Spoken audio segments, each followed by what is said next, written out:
Honor kembali mengamuk. "Perang! Setaan!" teriak seorang pemuda sambil membalikkan meja hingga seluruh yang berada di atas meja tersebut berhamburan berserakan di lantai. Seorang lelaki berpakaian warna kelabu dipenuhi bercak darah tampak tertunduk sambil berlutut. Sedikitpun dia tidak berani menatap ke arah pemuda yang mengamuk tadi. Di tangannya, tampak masing-masing hanya memiliki 4 jari.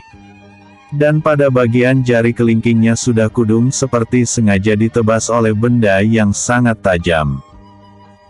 Melihat orang tadi hanya tertunduk saja, pemuda itu semakin berang. Dengan kasar dia menjambak rambut lelaki itu kemudian mengirimkan tendangan. Buk, huk. Lelaki itu tampak terbungkuk dan seketika perutnya merasa mual diakibatkan oleh tendangan tadi. "Ampun, Tuan Miller. Kami dijebak. Kemana perginya Zaki?" teriak pemuda itu menggelegar. "Aku di sini." "Ada apa Tuan?" tanya Zaki yang langsung memasuki ruangan ketika mendengar namanya diteriakkan. "Bagaimana kau mengatur rencana? Semuanya sudah gagal." "Bukan hanya gagal, akan tetapi, semuanya mati terbunuh. Jelaskan kepadaku. Bagaimana kau mengatur rencana?" Zaki tidak langsung menjawab. Melainkan dia kini melihat ke arah lelaki yang sudah babak belur oleh kejadian pembantaian di kebun kelapa Tanjung Karang tersebut. "Ceritakan kepadaku bagaimana semuanya bisa gagal," pinta Zaki. "Kami ternyata telah dijebak oleh Ye William. Dia sengaja menyebarkan berita bahwa Alban akan datang ke Indonesia. Memang Alban benar-benar datang. Kami melihatnya sendiri di Bandara Internasional Kuala Namu. Hanya saja, kedatangan Alban ini dimanfaatkan oleh Ye William. Dia telah mengetahui bahwa Anda ingin mencelakainya. Oleh karena itu, dia telah menempatkan orang-orangnya pada titik-titik tertentu. Dan akhirnya, terjadi perkelahian antara kami dan orang-orang yang datang dari kota Kemuning. Tidak ada yang selamat kecuali saya." Jawab lelaki itu menuturkan semua kejadian yang merenggut lebih dari 20 nyawa anak buahnya. "Kau pun sebentar lagi akan mati," kata Honor lalu segera mendekat ke arah lelaki itu, kemudian mengirimkan cekikan ke arah lehernya. Krek! Suara tulang patah disusul dengan ambruknya lelaki tadi mengakhiri penjelasannya. Ketika lelaki itu jatuh ke lantai, nyawanya pun sudah lepas dari raganya. "Apalagi yang bisa aku harapkan dari dirimu, Zaki?" tanya Honor tanpa ada embel-embel paman dalam penyebutannya. Tidak ada jawaban dari lelaki paruh baya itu. Dia hanya tunduk menatap ke arah lantai ruangan tempat mereka berada. "Dulu, ketika di Makau, kau juga menolak untuk membunuhnya. Alasanmu adalah, Alban ini sama sekali bukan ancaman bagiku. Sekarang apa? Dia sengaja meminta bantuan kepada keluarga William. Ini jelas adalah ancaman yang besar buatku. Mengapa kau mendadak menjadi orang gagu? Ayo katakan. Apalagi yang bisa aku harapkan darimu? Masih banyak waktu untuk menyusun kembali rencana. Tidak semua yang Anda inginkan bisa terlaksana dengan segera. Jika Anda tidak sabaran, dan menginginkan sesuatu yang instan, jawabannya hanya satu. Semua orang akan meninggalkan Anda. Aku telah bekerja untuk keluarga Miller ini sejak Anda belum lahir. Belum pernah aku ditekan seperti ini. Lihatlah Brother Tiger Lee. Dia kini menghilang karena Anda. Apakah Anda ingin aku meninggalkan Anda juga? Hah? Bentak Honor dengan kesal. Dia mengibaskan tangannya menyuruh Zaki untuk pergi. Belum lagi Zaki meninggalkan ruangan itu, Honor segera berteriak. Cari Paman Tiger Lee. Ajak dia untuk kembali. Jika menolak, Katakan bahwa ini adalah perintah dari kepala keluarga Miller. Zaki bergeming sejenak. Lalu, tanpa menoleh, dia segera berlalu pergi. Di kota Kemuning, Yo yang saat ini mengadakan pertemuan dengan seluruh kepala organisasi di setiap kota, hanya bisa garu-garu kepala ketika melihat seorang lelaki berusia sekitar 65-an berbadan tegap tinggi sedikit berperut besar. Ini karena, dia telah merusakkan bumper depan mobil lelaki tua itu ketika kejadian tadi. Siapakah lelaki tua itu? Dia adalah Lalah, sang penguasa Dolok Ginjang. Di samping lelaki tua itu, tampak ada seorang lelaki tua berkepala botak yang sama usia dengannya. Lelaki itu adalah Poltak, raja bawah tanah untuk pasar senjata gelap di kawasan Dolok Ginjang sampai ke Tanjung Karang. Selamat datang, kakek Lalah, dan kakek Poltak, kata Yo sambil bangun dan berjalan ke arah lelaki tua itu untuk menyambutnya. Hehehe, ketua, Anda sangat sopan. Tetapi, mengapa Anda tampak sangat salah tingkah? Tanya Lalah sambil mengusap kepala Yo. Mobil Anda, mengapa dengan mobilku? Tanya Lalah dengan mata mendelik. Hal ini membuat Yo menelan ludah. Mobil Anda, hehehe, mobil Anda, hancur olehku. Jawab Yo dengan tangannya tak henti menggaruk kepala. Hah? Hancur? Lalu, di bagian mana yang rusak? Tanya Lalah pura-pura kaget. Bumpernya sudah tidak terlihat seperti bumper lagi. Bentuknya seperti orang sakit gigi. Jawab Yo. Kali ini Lalah sudah tidak kuasa lagi menahan ledakan tawanya. Sambil mendecakkan lidahnya, dia berjalan menuju ke kursi dengan geleng-geleng kepala. Namora yang berada di samping Yo segera menatap ke arah pemuda yang sebaya dengannya itu. Kau mau ganti rugi? Tanyanya. Gantilah. Kau 400 juta, aku 600 juta. Kau juga terlibat. Jawab Yo. Enak saja dia melenggang sebelum menul hidungnya, membuat Namora sungguh makan hati melihat tingkah Yo barusan.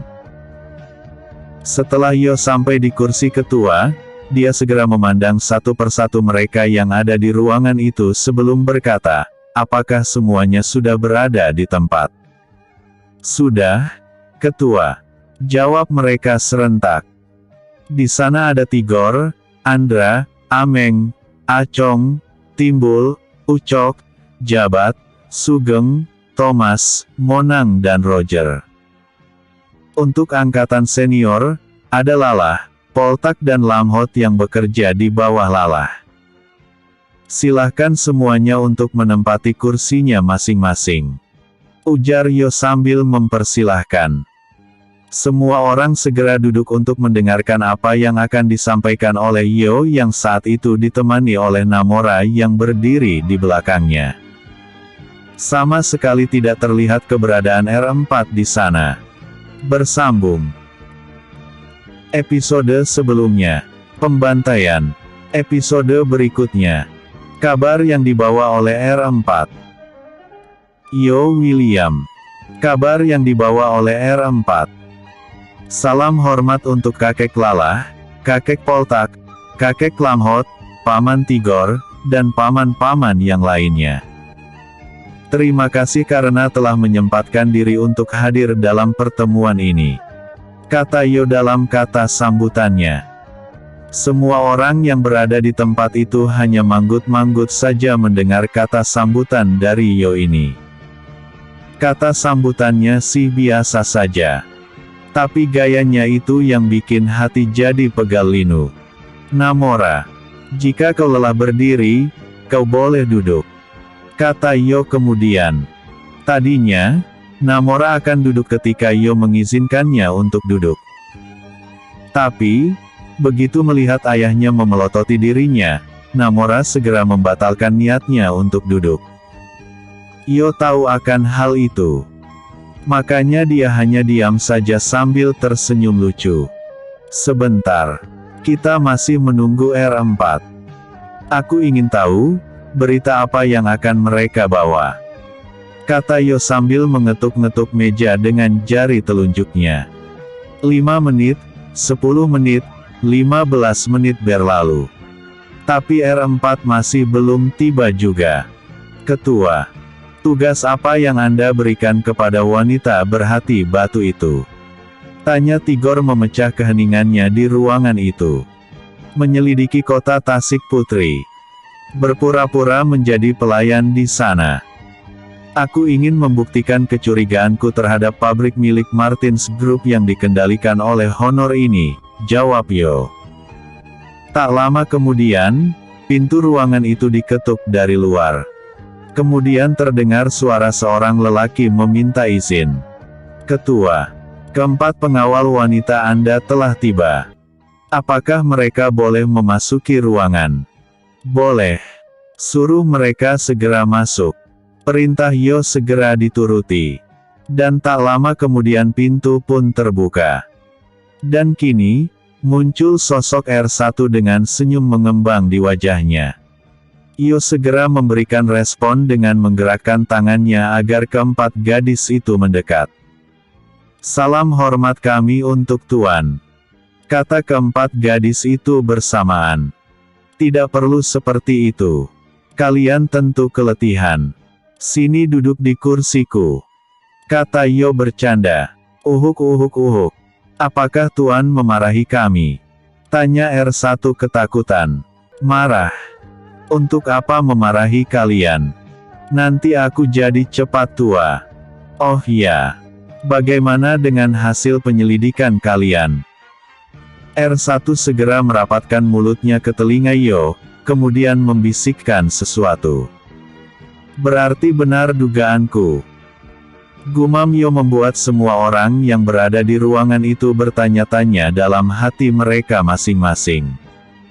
Ketua. Sebenarnya, kecurigaan apa yang Anda simpan? Lalu, kepada siapa? Tanya Lalah. Pusat hiburan dunia gemerlap malam telah menjadi sarang pengedaran narkoba. Jawab Yo membuat semua orang sekali lagi terkejut. Terlebih lagi Monang. Berarti, Honor telah berhasil meyakinkan Marven. Ini sangat berbahaya jika benar pusat dunia gemerlap malam menjadi muara bagi aliran obat-obatan terlarang tersebut, kata Tigor pula. Marven ini benar-benar sudah gila. Sepanjang berdirinya dunia gemerlap malam, walaupun Martin seorang mafia, tapi dia tidak pernah mengizinkan adanya aktivitas yang melibatkan obat-obatan terlarang di sana. Tapi kini, Monang tampak sangat geram mendengar berita ini. Bagaimana dia tidak geram? Dunia gemerlap malam adalah tempat yang sangat bersejarah baginya sebelum diusir dari sana atas sabotase dari Benny sekitar 22 tahun yang lalu. Pusat hiburan dunia gemerlap malam sangat berarti bagi mereka. Di sana Monang mendapatkan kepercayaan dari Martin. Di sana juga Tigor mengenal Mirna dan mereka menikah sehingga lahirlah Namora. Di sana juga Karman diorbitkan oleh Tigor sebagai mata-matanya yang ketika itu bertugas untuk mengawal Martin. Tapi itu dulu. Dan kini, pusat hiburan dunia gemerlap malam bisa saja berubah menjadi neraka bagi generasi muda. Tolong ambil tindakan, Ketua. Generasi muda kelima kota ini bisa rusak karena mereka. Pinta Monang penuh harap. Semua mata kini menatap ke arah Yo yang kini menggoyangkan tangannya. Ini bukan wewenang kita, Paman Monang. Aku melakukan penyelidikan ini semata-mata karena merasa bahwa mereka akan melakukan cara licik dan kotor untuk memenangkan pertarungan antara aku dan Honor. Namun, untuk bertindak melampaui batas, aku tidak mungkin melakukannya. Masih ada Paman Rio. Apakah kita akan melangkahi pihak kepolisian? Sampai saat ini, mereka belum berinisiatif untuk menyenggol kita. Lalu, Apa alasanku untuk memulai silang sengketa dengan mereka? Aku hanya menunggu mereka mengusik kita. Karena, dari situlah aku mendapat kata alasan. Alasan untuk melakukan serangan balik, kata Yo yang membuat Monang langsung merasa lemas. Kenapa tidak ada berita dari Karman tentang kegiatan Marven dan Honor ini, Bang? Tanya Monang kepada Tigor. Tidak semua hal bisa disampaikan kepada kita. Karman saat ini berada di kandang singa. Sedikit saja dia lengah, maka dia akan dimangsa. Jangan terlalu berharap lebih. Toh kita juga sekarang tahu kegiatan mereka. Kita memiliki banyak opsi. Biarkan Karman tetap di sana, dan jangan memberi tekanan kepadanya. Ketua, apa rencana Anda selanjutnya? Tanya Tigor. Dia ingin tahu apa yang ada salah. Pikiran Yo saat ini. Tidak ada yang bisa kita lakukan. Lindungi keluarga kalian masing-masing. Jangan sampai menjadi korban. Paman Tigor juga harus semakin sering bertukar informasi dengan Paman Rio. Yang lain dengarkan kata-kataku ini dengan baik. Hindari perselisihan dengan orang-orang Tasik Putri. Bagaimanapun, mereka pasti akan melakukan provokasi kepada kita setelah ramai anak buah mereka yang terbunuh di Tanjung Karang. Tambah orang-orang kita di Gang Kumuh. Firasatku mengatakan, mereka pasti akan mencari gara-gara di Gang Kumuh. Hindari bentrokan. Biarkan mereka menganggap kita lemah. Tapi, tandai mereka semua. Ada kalanya kita akan membantai mereka secara diam-diam sebagai pemanasan. Kata-kataku yang dulu masih berlaku. Sembunyikan kuku kita sebaik mungkin. Kata Yo mengakhiri ucapannya. Apakah ketua akan kembali ke Kota Batu? Sudah larut malam. Kamar Anda yang dulu di Martins Hotel tidak pernah dibuka untuk umum.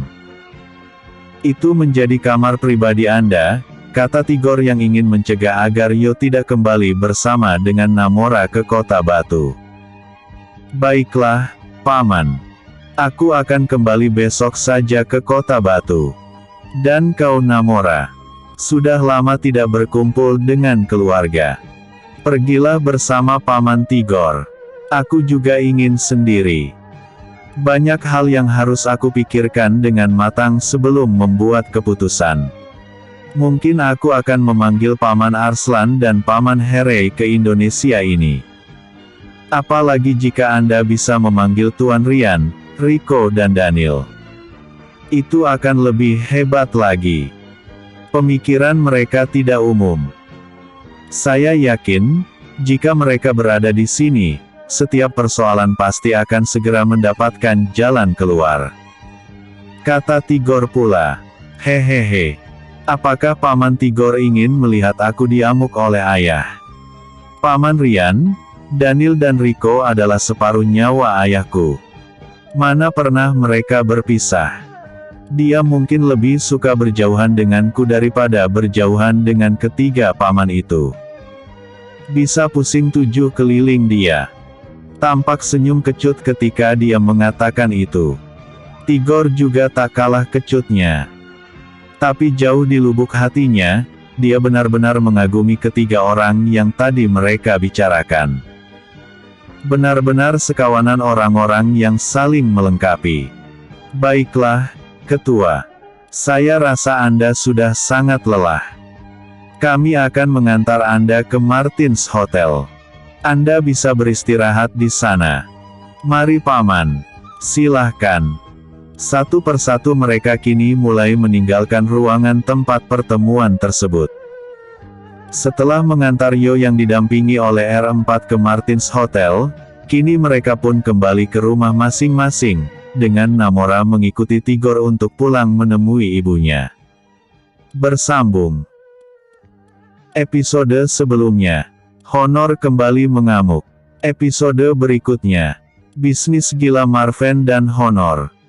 Liam. Bisnis gila Marven dan Honor. Kompleks elit Tasik Putri. Di rumah besar milik mendiang Martin, Marvin tampak duduk dengan kedua kakinya dinaikkan di atas meja. Di antara jepitan ibu jari dan ujung telunjuknya, tampak sebatang cerutu yang mengepulkan asap. Di ujung meja dekat kakinya, tampak dua buah koper terbuka, sehingga memperlihatkan isinya. Ada banyak uang di sana. Kau lihat itu, Charmaine Bond. Tidak sulit untuk menjadi kaya, ujarnya sambil tertawa. Sementara itu, lelaki berpakaian dari atas sampai ke bawah serba hitam hanya manggut-manggut saja. Sedikit pun dia tidak menjawab. Tapi, ada tatapan licik dari sorot matanya. Marvin menurunkan kakinya dari atas meja, mengambil beberapa ikat uang yang berada di dalam koper tersebut, dan melemparnya kepada lelaki bernama Charmaine Bond tadi, lalu berkata, "Itu untukmu. Pergilah bersenang-senang. Cari janda di luar sana." Jangan janda. Kalau bisa, gadis ting-ting sekalian. Biar supaya kau tidak terlalu berkarat. Hahaha. Hahaha. Yang lain ikut tertawa mendengar perkataan dari Marvin tadi. "Tuan, kami hanya diperintahkan oleh Tuan Miller untuk mengantar uang ini kepada Anda. Kelak, jika bisnis kita lancar, dan pusat hiburan dunia gemerlap malam menghasilkan lebih banyak lagi, maka Anda pasti akan mandi uang." Salah satu dari dua lelaki yang berdiri di hadapan Marvin berbicara dengan hormat. Sampaikan terima kasihku kepada majikanmu," jawab Marvin dengan santainya. "Apakah tuanmu ada berpesan?" tanya Marvin lagi. "Ada tuan. Tuan besar kami berpesan, agar Anda bisa menjaring lebih banyak lagi pengedar. Kalau bisa, orang yang memiliki ramai pergaulan. Khususnya di kalangan remaja. Ini akan mempercepat pertumbuhan bisnis kita. Hahaha. Katakan kepada Honor Miller. Itu hanya masalah sepele. Baiklah. Aku sendiri yang akan bergerak untuk menjaring banyak anggota. Tasik Putri ini adalah kepunyaanku. Kalian tidak perlu khawatir," jawab Marvin sambil tertawa. "Baiklah, Tuan Marvin. Kalau begitu, kami permisi dulu," kata mereka, lalu segera meninggalkan ruangan tersebut. Begitu kedua orang suruhan Honor tadi pergi, kini Marvin seperti orang gila. Dia berdiri, menumpahkan uang di atas meja, lalu menghamburkan uang tersebut sambil tertawa terbahak-bahak. "Irfan, kau lebih tahu siapa yang bisa kau ajak untuk dijadikan anak buah. Hahaha. Abang jangan khawatir. Aku memiliki banyak kandidat yang pas untuk dijadikan anjing yang akan setia menjilat kepadamu. Malam nanti, aku akan menemui si Panjol. Dia ada seorang anak lelaki bernama Dani." "Hah? Ternyata si Panjol punya anak. Berapa usia anaknya itu?" tanya Marvin. "Mungkin dalam lingkungan 20 tahun lah. Dan yang paling hebatnya lagi, anaknya si Panjol ini adalah ketua dari geng motor Cobra. Pokoknya paslah si Dani ini kita rekrut, jika sasaran kita adalah anak-anak muda," kata Irfan yang sejak tadi ikut senang melihat kegilaan yang dipertontonkan oleh abang tiri haramnya itu. "Hahaha. Kau ternyata sangat bisa diandalkan. Aku semakin menyukaimu. Hahaha. Aku serahkan semuanya kepadamu. Malam ini kau boleh keluar menemui anak si Panjol itu. Oh ya. Masukkan kembali uang ini. Aku ingin menemui kakak iparmu. Sudah waktunya kita mengembalikan keluarga ini menjadi keluarga yang terhormat. Dengan uang, tidak akan ada lagi yang memandang kita dengan sebelah mata." Marvin lalu melangkah meninggalkan ruangan tersebut menuju ke ruangan lain di rumah besar milik mendiang Martin itu. Di salah satu klub malam, Kota Batu.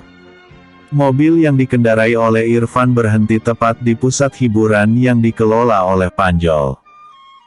Tujuan kedatangan Irfan sudah jelas, yaitu untuk mengajak Dani bin Panjol untuk dijadikan sebagai kacung dalam penyaluran obat-obatan terlarang di kota Batu ini. Tiba di pintu masuk klub malam tersebut, Irfan segera disambut dengan hormat oleh Dani dan kawan-kawan satu gengnya. Wah wah wah. Ada angin apa yang membawa Paman Irfan ke klub rongsok milik kami ini? Tanya Dani dengan ekspresi terkejut. Hahaha. Kau dan ayahmu sama saja. Sangat pandai berbasa basi. Di mana ayahmu sekarang? Tanya Irfan. Ayahku tadi ada. Mungkin dia sedang bersantai di ruangannya. Bawa aku menemui ayahmu. Ada yang ingin aku bicarakan dengannya. Kau juga ikut sekalian, kata Irfan. Wah, sepertinya Paman Irfan ingin bagi-bagi rejeki nih. Bukan hanya rejeki, lebih dari itu. Lekaslah, aku sangat sibuk. Paksa Irfan dengan yang menandakan bahwa dia sudah tidak sabaran. Oh, maaf Paman. Maaf telah membuang waktunya. Lewat sini, Paman. Dani segera mendahului dengan diikuti oleh Irfan, dan teman-teman geng Kobra lainnya. Di sini ruangan milik ayahku. Silahkan Paman. Kau ketuk pintunya. Baik, Paman. Tok tok tok. Ayah. Ini aku Dani. Ada tamu spesial yang mengunjungi klub malam kita. Teriak Dani di depan pintu. Masuk. Terdengar sahutan dari dalam. Begitu pintu dibuka. Hei Van. Kau rupanya. Hahaha. Boleh aku masuk? Oh. Tentu. Tentu saja boleh. Ayo silahkan. Ajak Panjol yang langsung berjalan ke arah pintu menyambut kedatangan tamunya tersebut. Bagaimana? Kulihat wajah kau ini berseri-seri saja. Iyalah. Aku punya kabar bagus, kata Irfan. Dia lalu menceritakan semuanya kepada Panjol termasuk niatnya yang ingin merekrut Dani dan kawan-kawan untuk menjadi bagian dari bisnis haram yang sedang dijalankan oleh Honor dan Marven. Panjol tampak mengurut dagunya mendengar penuturan dari Irfan tadi, lalu berkata, ini ladang uang. Jelaslah ini ladang uang. Jika dulu Birong bisa membesarkan geng tengkorak hasil dari dia memperdagangkan barang ini, sekarang kita bisa jauh lebih besar. Karena apa? Karena pabriknya ada di tempat kita sendiri. Di ruang tersembunyi bawah tanah pabrik ikan sarden, ada satu ruangan khusus untuk penelitian dan memproduksi kristal biru ini. Ini 10 kali lipat dari yang biasa dilakukan oleh mendiang Birong dulu. Apa kau tidak tertarik? Tanya Irfan sambil menaikkan alis matanya. Gilakah? Jelaslah aku tertarik. Jawab Panjol. Kau, Dani? Tanya Irfan seraya melirik ke arah anak muda putra Panjol ini. Aku juga tertarik. Dari dulu aku mendambakan pekerjaan yang bisa menghasilkan banyak uang seperti ini. Kapan lagi aku biasa membeli mobil seperti Pajero Sport? Jawab Dani antusias. Pajero Sport. Kalau hanya itu, sekarang pun bisa kau beli. Jangan bikin malu kau Dani. Mengapa tidak Ferrari sekalian? Cibir Irfan dengan senyum mengejek. Hah? Apakah bisa? Tanya pemuda itu tidak percaya. Plak. Tampak sesuatu dilemparkan oleh Irfan ke atas meja. Tugas pertamamu, edarkan obat itu di kalangan anak muda. Beri mereka gratis untuk pertama kalinya. Setelah itu, hahaha, kau tidak perlu diajarkan lagi, bukan? Coba aku lihat, Paman. Kata Dani sambil mendekatkan dirinya ke arah meja. Ini barang bagus. Uji pemuda itu dengan mata berbinar. Tidak sampai 3 bulan, kau akan dapat Ferrari. Percayakan padaku. Masalah polisi, Bang Marvin sudah memiliki orang dalam. Dia adalah polisi paling senior di kota Batu ini. Kau mungkin kenal dengan Ferdi kan? Iya, Paman. Aku tahu polisi senior ini. Tapi, bagaimana dengan AKBP Rio? Benar, Van. AKBP Rio ini terkenal sebagai polisi yang sangat jujur. Tidak mempan disuap. Tidak perlu memegang dua orang. Jika Ferdi bisa kita manfaatkan, maka Rio tidak akan bisa berkutik. Kata Irfan penuh keyakinan. Baiklah. Aku setuju, dan akan ikut perintah dari Paman. Rock, kau memang pintar dan cepat tanggap. Bagus. Mulailah bekerja dengan baik. Kata Irfan sambil menepuk pundak pemuda itu.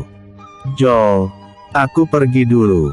Ada banyak pekerjaan yang menantiku. Baiklah Van. Klub malamku ini bisa menjadi muara kedua selain pusat hiburan dunia gemerlap malam di Tasik Putri. Siap. Kata Irfan, lalu segera berdiri dan meninggalkan ruangan pribadi Panjol dengan diantar oleh Panjol sendiri. Bersambung. Episode sebelumnya. Kabar yang dibawa oleh R4. Episode berikutnya. Rapat di Kota Batu. William. Rapat di Kota Batu. Keriting. Keriting. Karman.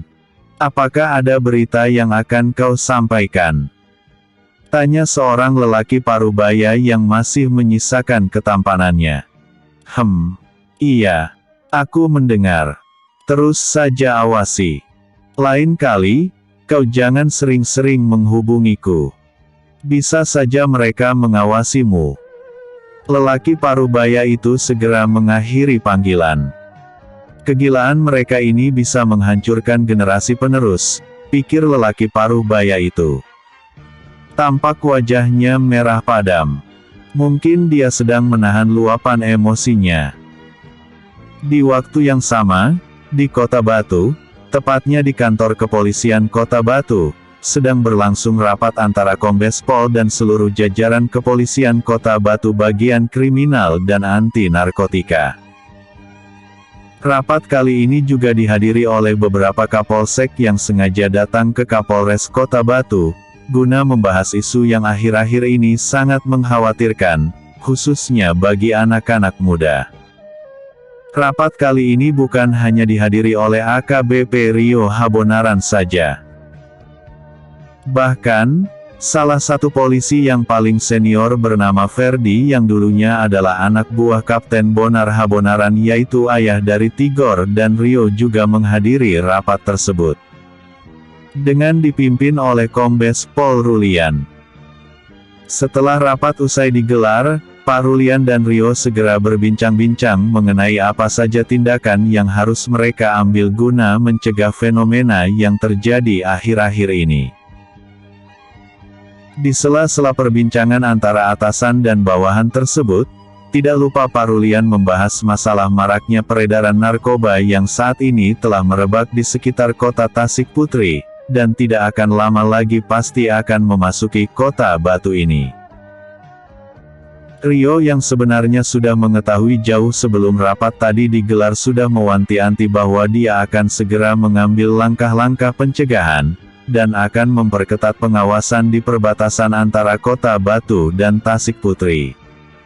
Pak Rio, Anda harus segera mengambil langkah-langkah pencegahan sebelum Kota Batu ini akan menjadi sasaran empuk bagi sindikat pengedar narkoba ini.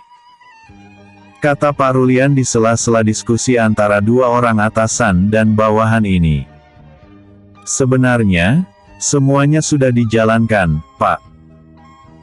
Hanya saja, satu yang membuat saya heran adalah, setiap kali pihak kepolisian bagian anti narkotika bergerak, maupun dalam bentuk berpakaian dinas, ataupun ala preman, selalu mampu mereka cium dengan mudah. Jawab Rio yang merasa ada sesuatu yang aneh. Apakah ada yang kau curigai? Tanya Pak Rulian. Untuk saat ini saya tidak berani mencurigai siapapun. Masih terlalu awal untuk membuat kesimpulan. Tapi, yang saya herankan adalah, mengapa begitu mudah barang haram ini beredar di Tasik Putri? Apa saja yang dikerjakan oleh pihak kepolisian di sana? Tanya Rio yang merasa heran juga dengan situasi di Tasik Putri. Bahkan, saat ini saja, Universitas Tunas Bangsa sudah sebagian besar positif dari obat-obatan terlarang tersebut. Bahkan, dengan sangat berani mereka menggunakan obat-obatan tersebut tidak jauh dari tempat umum. Benar-benar Tasik Putri sudah menjadi kota barbar. Saat ini, hentikan praktek tuding jari. Itu adalah tugas kalian sebagai aparat penegak hukum untuk saling bahu-membahu dalam masalah ini. Apakah Anda mengerti, Pak Rio Habonaran?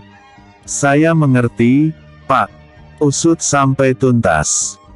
Apapun metodenya, saya ingin agar dalang di balik pengedaran obat-obatan terlarang ini segera diringkus.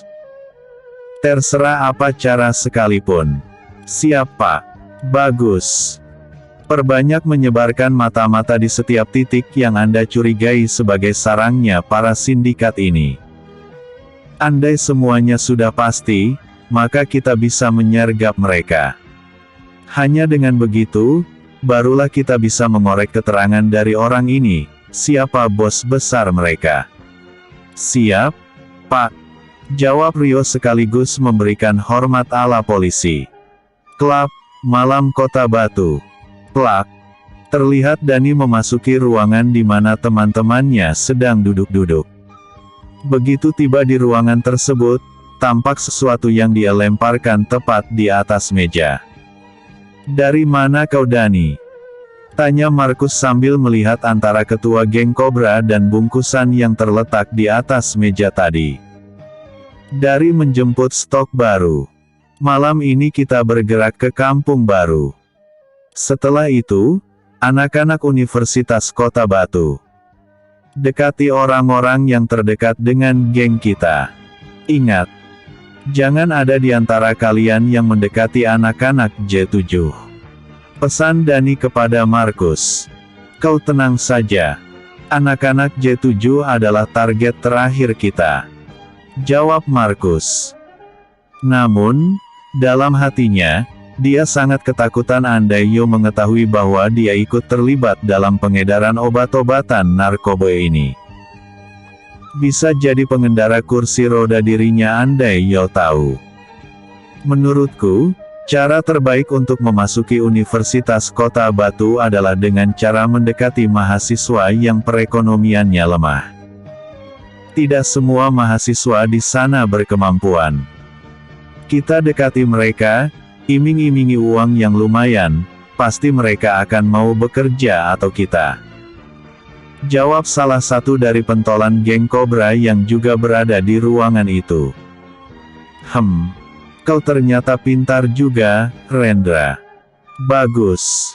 Sekarang, mari kita berbagi tugas. Apa kau mempunyai kenalan di Universitas Kota Batu? Ada. Kau tenang saja. Serahkan semua urusan itu kepadaku. Jawab pemuda bernama Rendra tadi. Hahaha. Ambil timbangan. Kita packing sekarang barangnya. Paman Irfan sudah memberikan kebebasan kepadaku untuk sedikit melebihkan berat timbangannya, untuk menarik minat konsumen. Markus langsung membuka laci di meja yang berada di ruangan itu. Kini, di tangan pemuda itu terdapat timbangan kecil yang biasa digunakan untuk menimbang berat emas. Dengan dibantu oleh beberapa anak muda yang sebaya dengan mereka lalu membuat lingkaran mengelilingi bungkusan tersebut lalu mulai melakukan pekerjaan menimbang barang haram tersebut. Bersambung. Episode sebelumnya. Bisnis gila Marven dan Honor. Episode berikutnya. Tiger Lee telah datang. Yo William. Tiger Lee telah datang.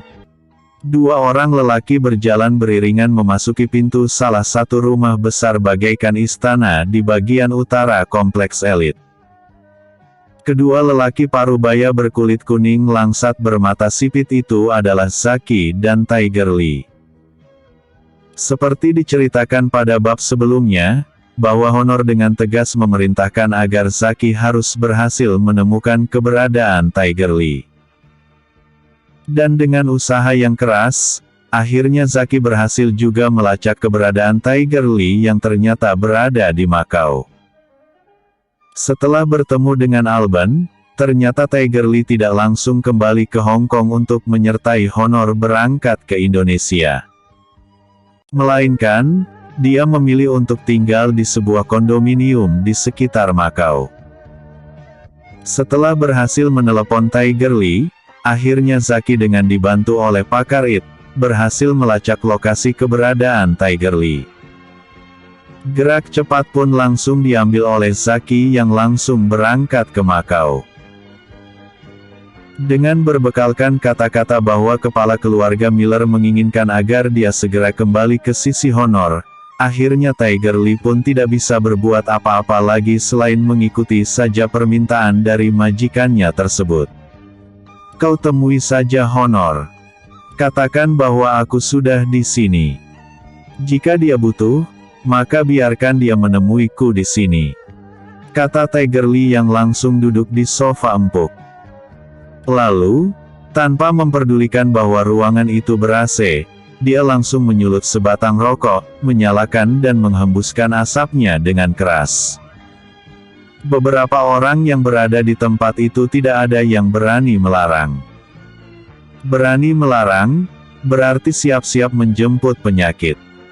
Sebelum berlalu, Zaki hanya tersenyum kecut melihat tingkah Tiger Lee ini. Sambil geleng-geleng kepala, dia pun melangkah menuju ruangan kerja milik Honor Miller. Tok tok tok. Siapa? Ini saya. Zaki. Jawab Zaki dari luar. Tak lama setelah itu, satu orang lelaki berbadan tegap tampak membukakan pintu. Bagaimana pekerjaan yang aku berikan kepadamu? Tanya Honor tanpa memandang ke arah lelaki paruh baya itu. Saya berhasil, Tuan. Saat ini Tiger Lee berada di ruang tengah. Anda boleh menemuinya sebelum dia berbuat sesukanya dan akan menghancurkan ruangan itu. Kata Zaki memperingatkan. Hahaha. Biarkan dia berbuat sesukanya. Daripada dia kembali merajuk dan meninggalkan aku, jawab Honor sambil tertawa. Apakah Anda tidak ingin menemuinya sekarang? Baiklah. Mari. Kata Honor yang langsung bangun dari kursinya. Honor kemudian berjalan dengan diikuti oleh Zaki dan seorang lagi lelaki berbadan tegap yang membukakan pintu untuk Zaki tadi. Ketika Honor tiba di ruang tengah rumah besar seperti mansion tersebut, dia sedikit terkejut ketika melihat beberapa puntung rokok tergeletak di lantai. Selamat datang, Paman. Aku telah lama menunggu kedatanganmu. Kata Honor sambil tersenyum. Hahaha. Ternyata tenaga tuaku ini masih kau butuhkan rupanya. Katakan kepadaku tugas apa yang ingin aku kerjakan. Ah. Mengapa begitu kaku, Paman? Apakah Anda masih marah kepadaku? Tanya Honor yang langsung berubah ekspresi wajahnya. Jika itu bukan Tiger Lee, sudah pasti orang itu akan langsung didamprat olehnya. Tapi apa daya, orang yang lancang tersebut adalah Tiger Lee. Anak angkat dari Tuan Besar Harold Miller yang sudah meninggal dunia. Tuan Besar Harold Miller sangat menyayangiku. Bahkan ayahmu pun tidak berani terlalu banyak bicara kepadaku. Kau, anak bau minyak kayu putih, berani sungguh untuk tidak sopan kepadaku. Besar sungguh nyalimu. Apakah cairan eliksirmu itu yang membuatmu berani kurang ajar kepadaku? Maafkan aku, Paman. Aku tidak berani. Jawab Honor Miller tersenyum sumbing. Berikan perintah. Aku akan melakukan semampuku. Jangan buang waktumu yang berharga dengan berbicara omong kosong seperti ini. Siapa target yang kau inginkan untuk aku singkirkan? Gang Kumuh.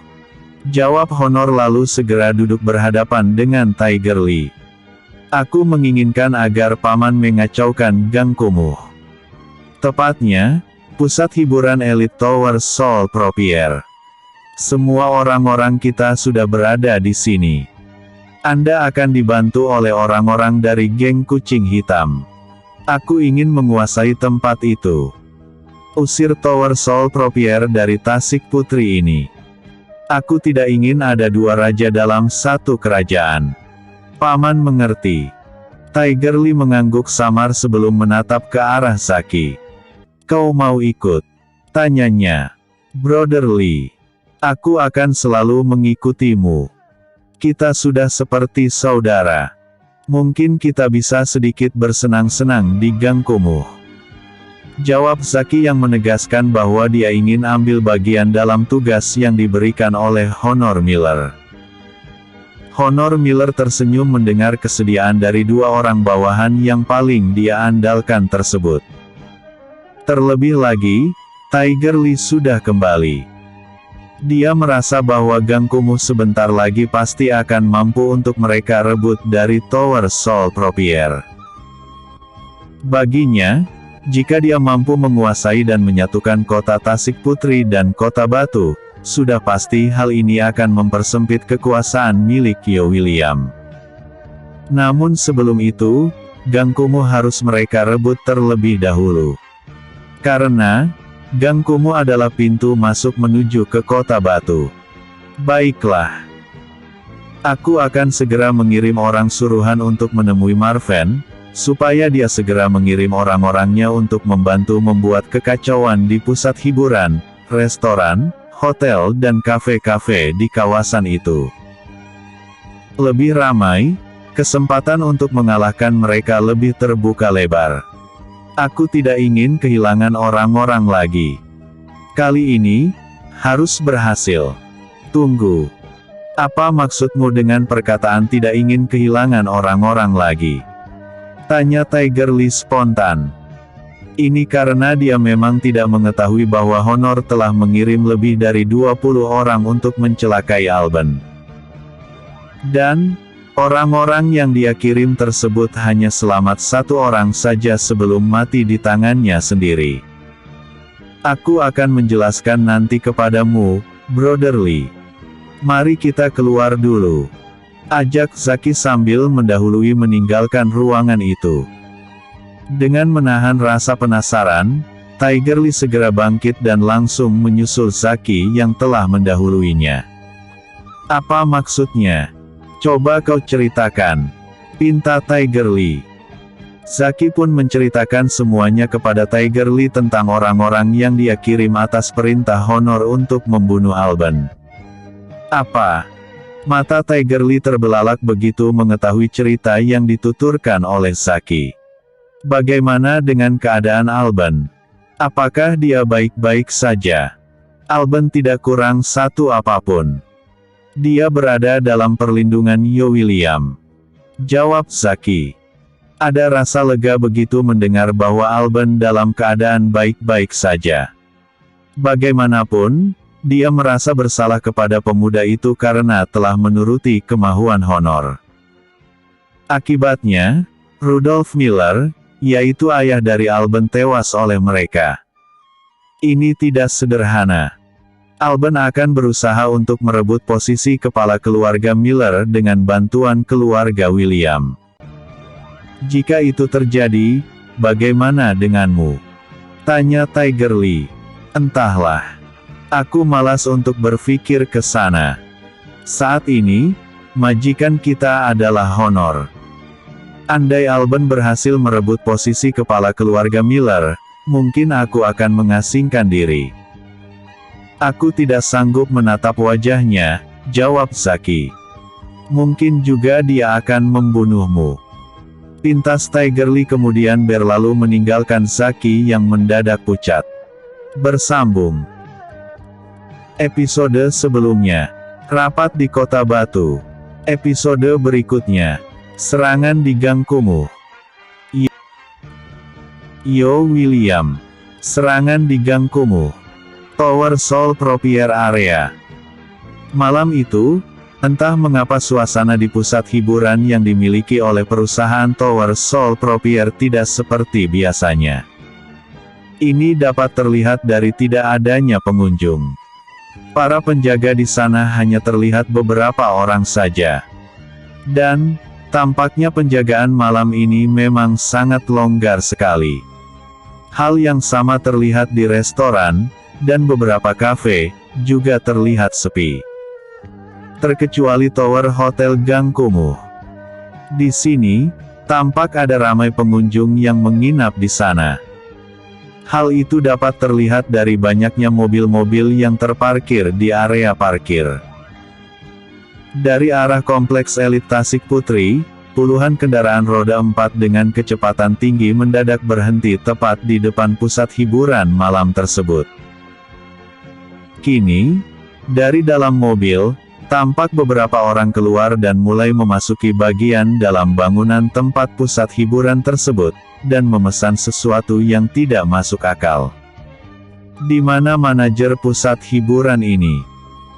Tanya seorang lelaki parubaya berkulit kuning dan bermata sipit kepada wanita yang bertugas sebagai penjaga bar yang terlihat sangat ketakutan. Maaf tuan. Manajer kami malam ini tidak berada di tempat. Jawab wanita tadi. Lelaki berkulit kuning langsat tadi mengangguk samar dengan senyum sinis. Tampak tangan kanannya menggapai salah satu botol minuman, kemudian membantingnya di atas meja. Prang! Kaget wanita tadi bukan main melihat aksi kasar yang dilakukan oleh pengunjung yang baru saja tiba itu. Siapa namamu gadis? Tanya lelaki itu lagi. R1. Mamak maksud saya, Rahel. Jawab wanita itu. Kau sangat cantik sekali. Aku lihat, kau juga memiliki kulit dan raut wajah yang sama seperti kami. Apakah kau bukan orang asli di sini? Benar, Tuan. Saya berasal dari Jepang. Hahaha. Jepang memang sarangnya gadis cantik. Sini manis. Temani aku minum. Maaf Tuan. Saya tidak bisa. Sini kataku. Jika tidak. Au. Gadis itu menjerit ketika tangan lelaki itu menjambak rambutnya. Zaki. Apakah kita kemari hanya untuk menyakiti seorang wanita? Jangan membuang waktuku untuk menonton adegan sampah seperti itu. Tiba-tiba seorang lelaki yang tadi duduk di salah satu sofa bangkit berdiri, kemudian menegur lelaki temannya tadi dengan keras. Saat mendengar teriakan dari sang gadis karena rambutnya dijambak oleh lelaki parubaya bernama Zaki tadi, kini dari arah lain berdatangan puluhan lelaki yang sepertinya adalah penjaga keamanan di pusat hiburan malam tersebut. Apakah kedatangan Anda kemari untuk mencari hiburan, atau mau membuat onar? Tanya salah satu dari pengawal tadi. Hahaha, Brother Lee. Apakah kau lihat mereka itu? Jika kau tidak suka dengan adegan yang aku lakukan tadi, maka baiklah. Aku akan melepaskan wanita ini. Sekarang, mari kita bereskan mereka. Ajak Zaki kepada lelaki yang menegurnya tadi. Ternyata lelaki itu adalah Tiger Lee. Apakah jumlah kalian hanya segini? Konon, aku mendengar bahwa orang-orang dari Tower Sol Propier berjumlah sangat ramai. Jika hanya sampah seperti kalian ini, lebih baik kalian pulang saja. Katakan kepada majikan kalian, bahwa mulai besok, dia harus membayar uang keamanan kepada kami. Sekali lagi Zaki berkata sambil tertawa geli. Berarti benar, bahwa kalian datang kemari tidak dengan maksud baik. Ah, banyak bicara sekali Anda ini. kata Zaki yang langsung melemparkan sebotol anggur ke arah para penjaga keamanan tadi. Beruntung mereka bisa menghindar. Jika tidak, kemungkinan kepala orang itu bisa benjol. Tuan, mereka telah datang dan membuat kekacauan. Lapor wanita penjaga bar tadi melalui sambungan telepon seluler yang dihubungkan dengan earphone yang tertutup di balik gerayan rambutnya. Beri kode kepada mereka. Berpura-pura mengalah, lalu lari ke tower hotel. Jika mereka mengejar, sekalian bantai saja. Tapi, jika mereka tidak mengejar, biarkan saja. Biarkan mereka menganggap bahwa mereka telah menang. Jawab orang yang dipanggil tuan oleh wanita penjaga bar tersebut. Sementara itu, perkelahian antara orang-orang yang memang bertugas untuk menjaga pusat hiburan itu telah pecah dengan orang-orang yang dibawa oleh Tiger Lee dan Zaki. Dari segi jumlah saja, mereka sudah kalah jauh. Jika dihitung, setiap satu orang dari penjaga keamanan di bar tersebut akan kebagian lawan seramai 10 orang dari pihak yang datang membuat onar. Tentu saja lari mencari pas selamat adalah jalan yang terbaik, daripada benjut bonyok. Begitu mendapat kode dari gadis penjaga bar tadi, para penjaga keamanan di pusat hiburan tersebut langsung mundur teratur, dan melarikan diri ke arah bagian belakang bangunan pusat hiburan itu, kemudian terus bergerak menuju ke tower hotel Gang Kumuh. Hahaha. Mana yang katanya keluarga William memiliki kekuatan yang sangat besar. Buktinya, mereka lari lintang pukang. Hancurkan semua yang ada di sini. Dan, wanita itu. Aku akan membawanya bersamaku. Teriak Zaki lalu melangkah menuju ke arah wanita yang tampak ketakutan. Jangan tuan.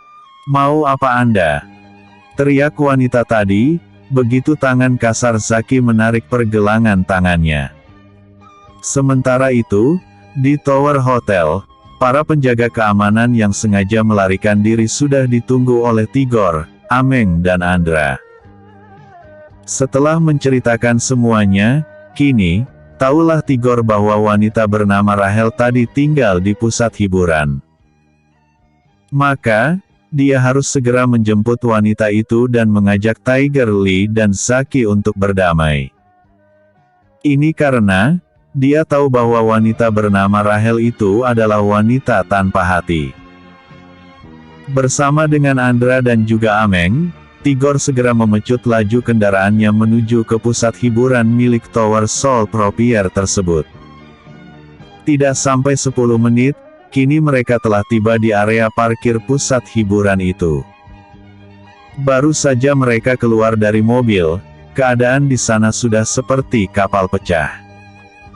Mereka memang benar-benar ingin membuat silang sengketa dengan kita.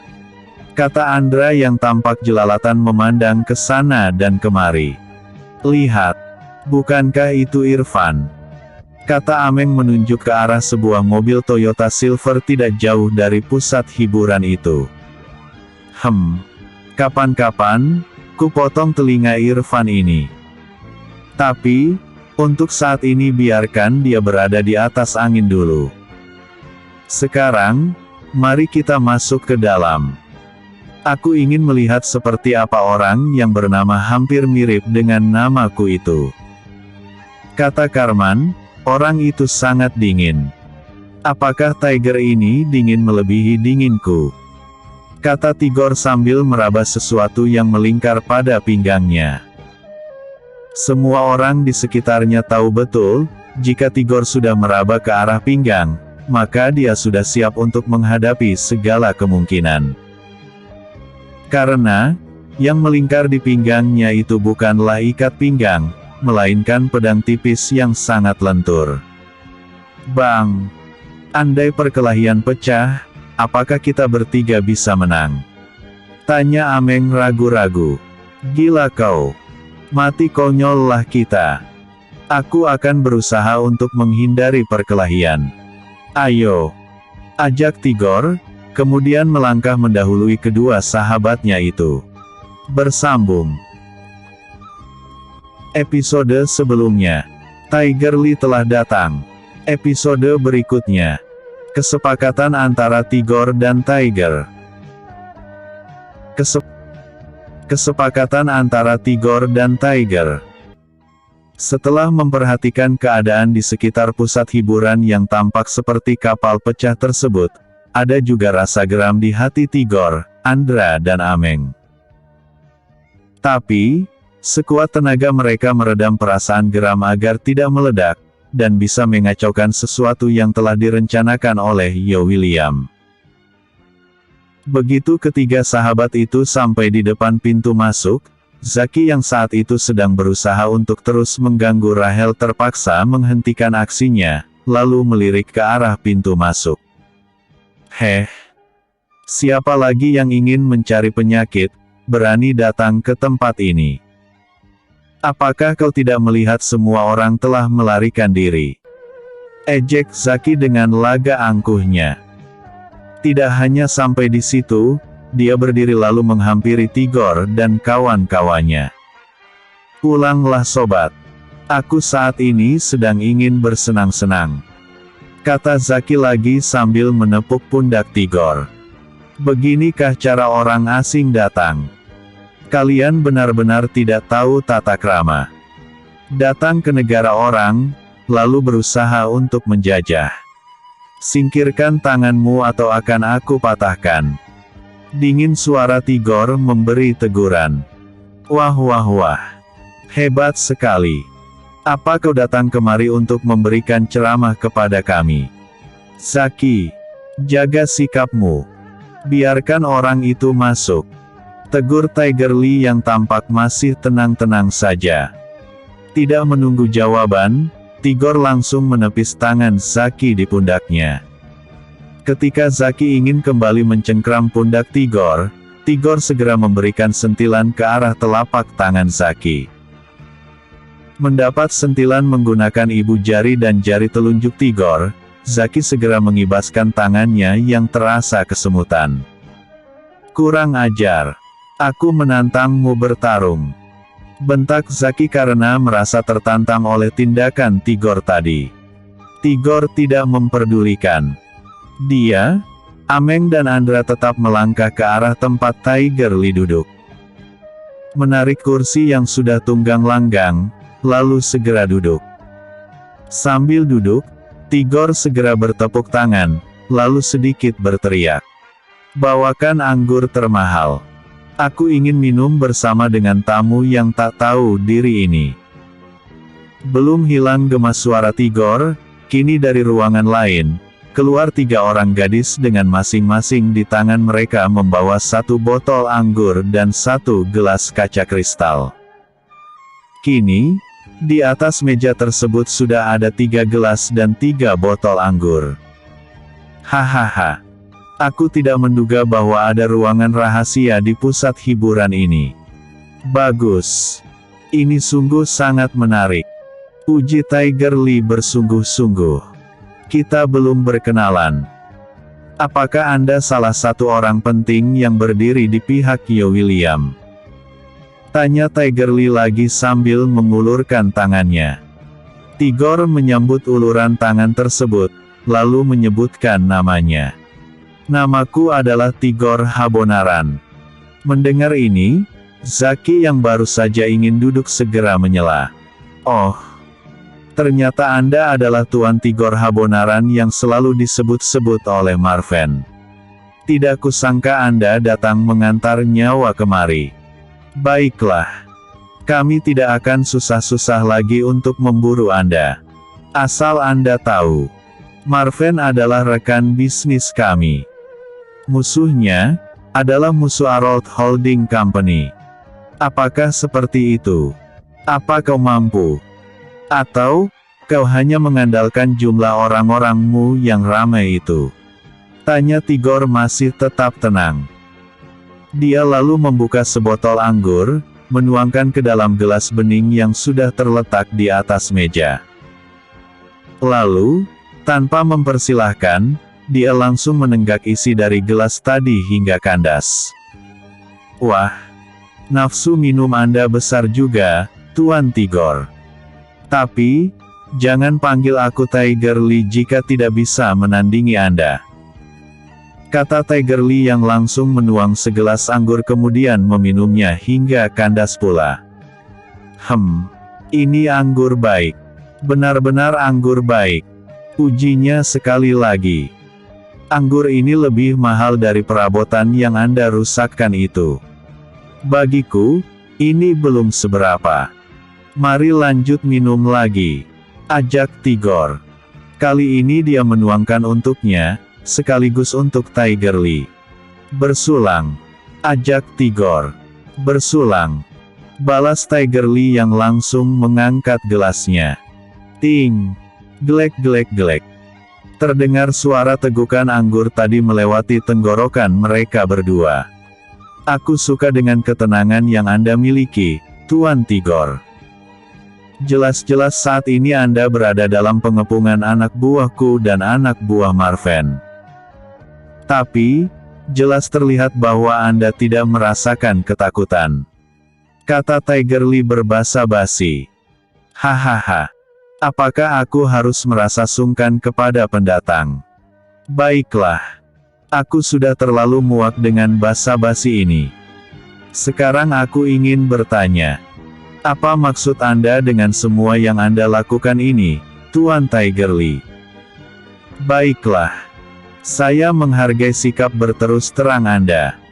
Begini, Tuan Tigor Habonaran. Dahulu, kota Tasik Putri ini, termasuk Gang Kumuh adalah kekuasaan Marven.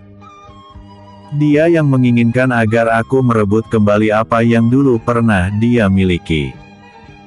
Jawab Tiger Lee berbohong. Apakah jawaban itu diajarkan oleh majikan Anda, Tuan Tiger Lee? Cibir Tigor dengan senyuman samar. Merah padam juga wajah Tiger Lee dan Zaki mendengar pertanyaan dari Tigor ini. Namun, Tiger Lee tetap tenang dan memaksakan untuk tersenyum. Baiklah. Saya akan jujur kepada Anda. Majikan kami menegaskan bahwa dia tidak ingin ada dua raja dalam satu kerajaan. Mungkin Anda paham maksud saya. Lalu, apakah Anda ingin mengambil alih pusat hiburan yang didirikan secara legal dan memiliki badan hukum ini? Jika Anda ingin melakukannya, maka Anda akan berhadapan dengan undang-undang di negara ini. Perusahaan Anda tidak akan mampu melawan Republik Indonesia ini jika sudah bersangkutan dengan hukum. Tetap tenang namun menghanyutkan pertanyaan dari Tigor tadi. Hahaha. Aku sudah menduga jauh-jauh hari bahwa pertanyaan ini akan Anda utarakan. Baiklah. Kami memang tidak ingin mengambil alih perusahaan pusat hiburan Anda ini. Tapi, sebagai pengusaha di kota ini, kami ingin agar Anda membayar pajak keamanan kepada kami setiap bulannya.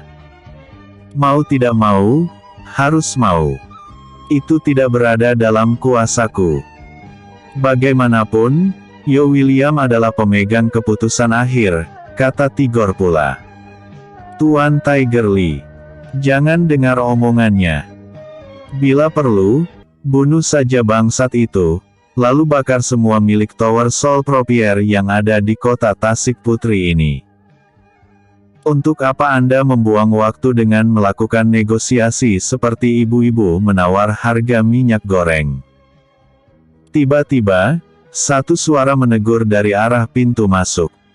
Semua orang kini menatap ke arah datangnya suara tadi. Dan, ternyata Irfan adalah pemilik suara tersebut. Membunuh adalah perkara mudah bagi kami. Akan tetapi, apa yang bisa aku dapatkan jika aku membunuh ketiga orang ini? Tanya Tiger Lee. Tuan, mengapa begitu berbelit-belit? Bukankah kau sudah ditugaskan untuk menumpas komplotan mereka? Sekarang, ketuanya sendiri yang datang. Apakah kau merasa bahwa dengan menaklukkan satu pusat hiburan, itu sudah cukup? Sama sekali itu tidak cukup, Tuan. Kata Irfan sengaja untuk memanasi. Oh, Irfan. Lama tak bersua. Sudah lepas menyusu kau rupanya. Dari dulu, sampai sekarang kau hanya pandai berkicau. Kemana kau selama 20 tahun ini, Kau itu adalah pecundang yang selalu bersembunyi di balik bayang-bayang orang lain. Kalau aku, sudah kupotong barang antikku, lalu lempar kepada anjing biar jadi santapan. Jadi lelaki juga tak berguna. Mati lebih baik, kata Tigor yang langsung berdiri. Aku tidak akan berbasa-basi lagi. Kedatanganku ke sini untuk meminta gadis penjaga bar itu. Atau, keadaan akan semakin rumit. Kata Tigor yang hampir habis kesabarannya. Diam kau Irfan. Seorang pecundang dilarang terlalu banyak omong. Potong Tigor yang membuat Irfan gelagapan. Apakah Anda menantang saya, Tuan Tigor? Tanya Tiger Lee tersenyum kecut. Kesempatan itu akan datang. Bahkan sangat terbuka. Tapi, tidak sekarang, Tuan Tiger Lee. Masih banyak pekerjaan yang bisa kita lakukan sebelum hari itu tiba. Sekarang, katakan apa maksud Anda menyerang kawasan milik Tower Sol Propier? Dan, apa yang Anda inginkan? Tanya Tigor lagi menegaskan. Keinginan kami sudah final. Anda harus membayar uang keamanan kepada kami, terhitung dari tanggal 1 bulan depan. Jika tidak, maka hal yang lebih parah akan melanda seluruh properti milik Tower Sol Propier. Tadinya aku mengira akan ada peperangan besar seperti yang selalu mereka katakan bahwa, William ini sangat kuat dengan Dragon Empire yang dia miliki. Tapi, kenyataannya sungguh bertolak belakang. Lemah seperti kerupuk yang masuk angin. Kali ini Zaki pula yang menegaskan keinginan mereka. Lemah katamu. Hahaha. Semoga saja kelak, kau tidak terkejut. Kata Tigor dalam hati. Baiklah. Kita akan bertemu lagi tanggal 1 bulan depan. Sekarang, aku menginginkan gadis itu untuk pulang bersamaku. Kata Tigor menunjuk ke arah Rahel. Itu di luar kesepakatan. Elak Zaki yang sudah terujung dengan gadis cantik tersebut.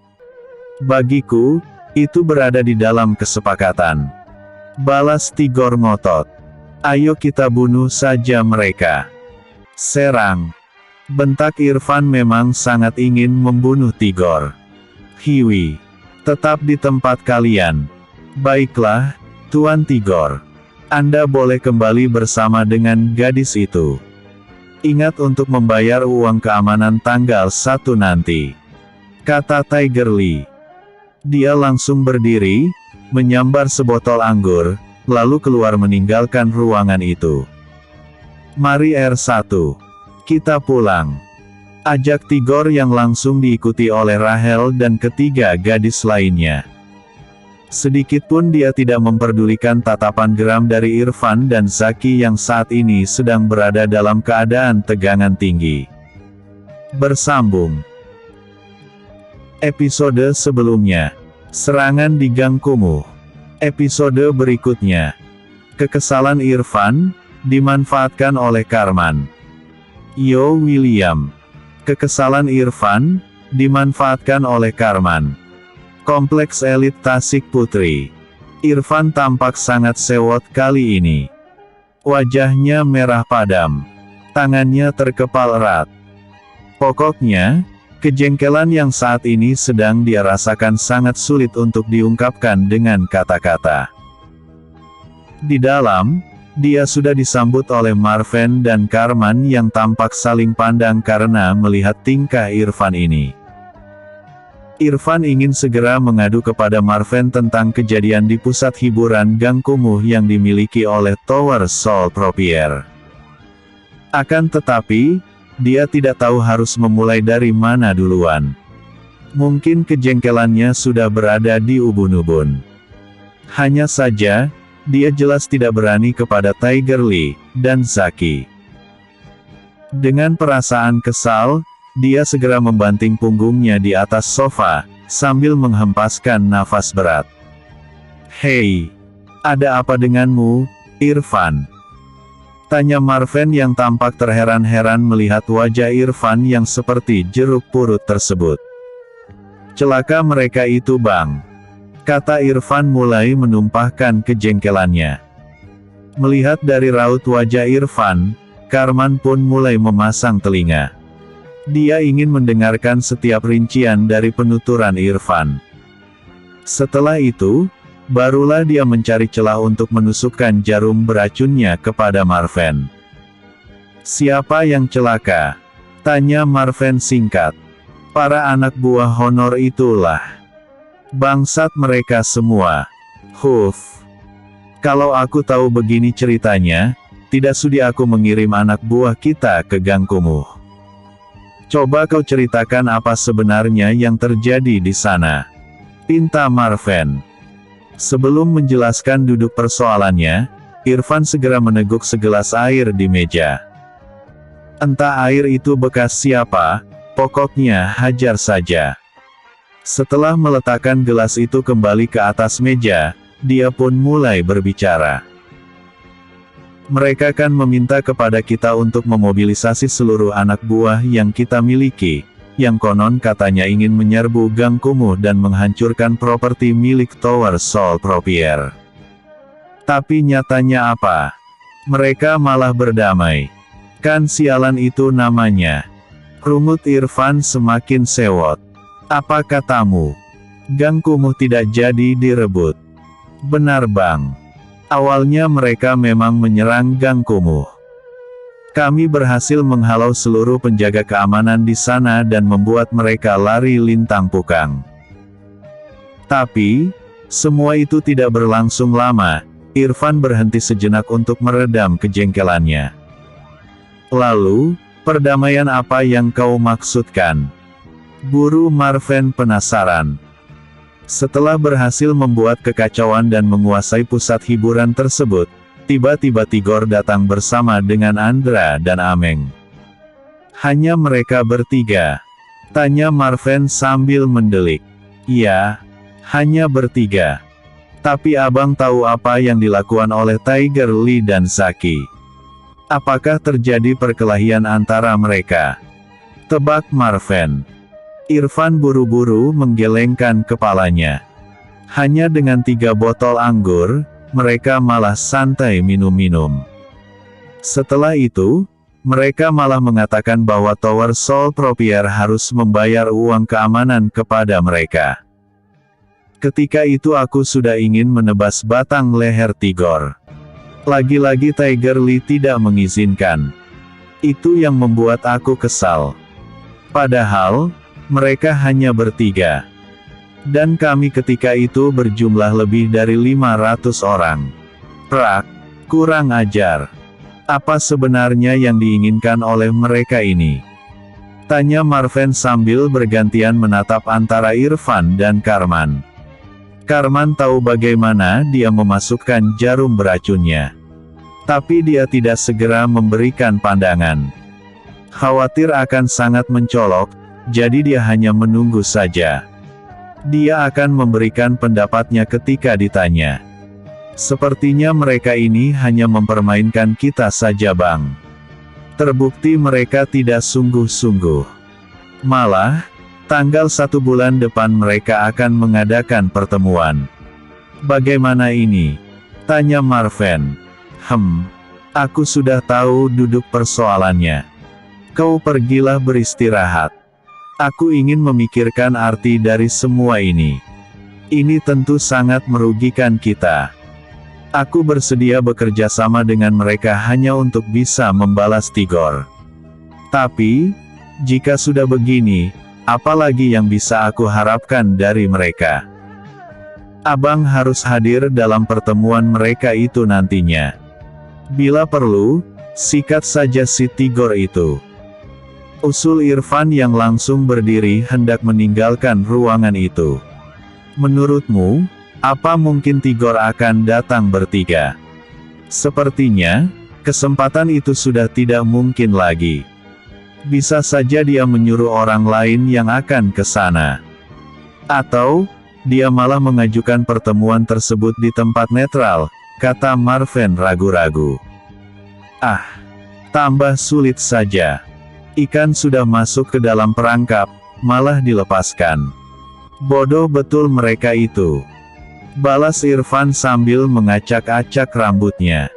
Bagaimana menurutmu, Mercarmen Bond? Tanya Marvin seraya menatap ke arah Karman.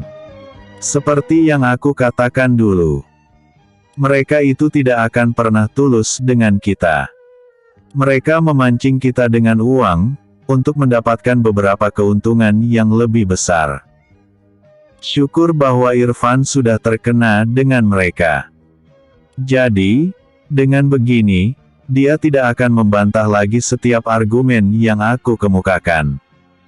Jawab Karman. Sebenarnya, kesempatan seperti inilah yang sangat dinantikan oleh Karman. Dia menunggu Irfan ini terkena jebakan sendiri. Jadi, dengan begini, dia bisa membalas Irfan dengan pukulan telak. Mendengar perkataan dari Karman ini, Irfan tidak bisa lagi mengemukakan pembelaan. Karena, baru saja dia merasakan kekhawatiran Karman selama ini. Maaf Bang. Aku bukannya ingin menakut-nakutimu. Ini hanya analisa saja. Menurutku, mereka ini memiliki perusahaan yang tidak kecil. Bisa dikatakan bahwa Arold Holding Company adalah perusahaan internasional. Apalagi ada embel-embel holdingnya. Kita berpikir yang relevan saja Bang. Mustahil perusahaan tersebut tidak bisa berdiri di sini. Sementara perusahaan itu bisa berdiri di tanah besar China, Hong Kong hingga sampai ke Amerika. Mengapa dia harus menggunakan nama Martins Group? Jika boleh aku mengutarakan semua analisisku, dan menghubungkan kepada kejadian sekitar 3 atau 2 tahun yang lalu, aku akan dengan senang hati untuk membongkar borok perusahaan ini. Kata Karman. Apa yang kau ketahui tentang perusahaan ini, Mercarmen Bond? Tanya Irfan dan Marvin serentak. Beberapa hari ini, aku sempat membaca sebuah artikel tentang rekam jejak perusahaan ini. Entah itu hanya berita hoaks belaka, atau memang benar-benar nyata.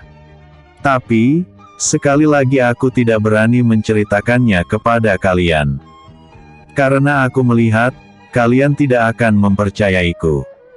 Tapi, jika sudah begini, aku akan menceritakan apa yang aku ketahui. Sebenarnya, Arold Holding Company ini sudah diharamkan untuk memasuki negara abjad. Ada salah satu kota kecil di sana bernama Garden Hill. Lalu Karman menceritakan semuanya kepada Marvin dan Irfan tentang proyek haram milik keluarga Miller itu di Garden Hill. Sekalian tentang beberapa perusahaan yang mereka tipu, termasuk perusahaan Ragnar Group yang langsung bangkrut akibat ulah dari perusahaan Arold Holding Company ini.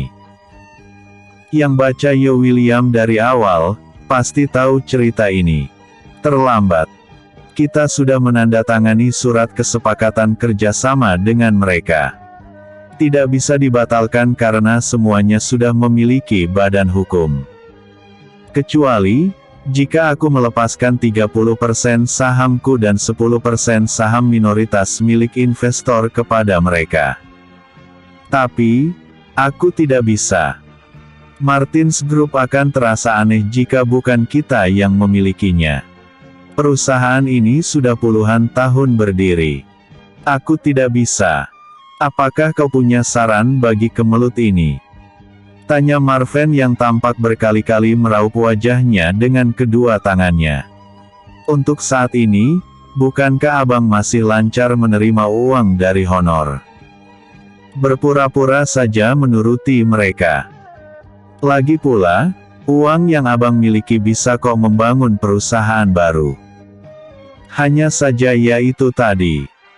Seberapa pentingnya sebuah brand. Tapi, daripada, kan lebih baik. Jawab Karman dengan riak wajah serius. Sulit memang. Sebuah brand market dalam perusahaan memang sangat vital, keluh Marven. Andai sesuatu terjadi, maka saranku adalah, abang harus merelakan Martins Group untuk lepas ke tangan mereka. Apa abang ingin menjadi bantalan bagi mereka? Jika kebusukan mereka terbongkar, mereka bisa lari kembali ke negara mereka. Tapi abang mau lari kemana? Di sini rumah abang, perusahaan abang, semuanya atas nama abang.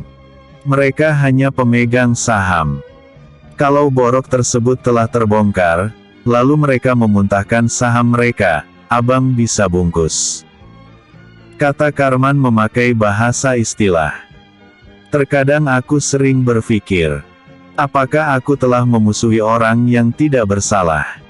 Tanya Marven seolah kepada dirinya sendiri. Mendengar ini, Irfan yang sejak tadi hanya diam saja segera menyela. Apa maksud abang? Apakah itu Tigor? Jelas-jelas dialah penyebab dari kehancuran keluarga kita. Hancurnya organisasi Kucing Hitam. Dia yang membunuh semua orang terdekat kita. Walaupun tidak secara langsung, tapi dialah yang mengundang orang-orang dari organisasi Dragon Empire untuk membumi hanguskan geng Kucing Hitam. Lalu, mengapa abang merasa bahwa abang yang bersalah? Kita hanya diuji sedikit masalah saja bang. Jangan sampai abang berpikiran sempit dan mudah melupakan apa yang sudah dilakukan oleh Tigor kepada kita. Bantah Irfan. Sudahlah. Aku lelah. Kalian beristirahatlah. Ingat, jangan berisik, atau aku akan marah. Ancam Marven yang langsung meninggalkan ruangan itu. Karman bermaksud untuk meninggalkan ruangan itu juga. Tapi Irfan mencegahnya. Kau Charmenbon. Karena kata-katamu tadi, pikiran abangku jadi bercabang. Set. Aku mengatakan yang sebenarnya. Kau coba pikirkan sendiri kata-kataku tadi. Jangan mengajakku berdebat. Sebaiknya, gunakan kepala dingin, dan mulailah berpikir. Kata Karman dengan jurus padi hampa tapi mencongak. Setelah berkata seperti itu, Karman pun langsung bergegas meninggalkan Irfan yang tampak mati kutu. Bersambung.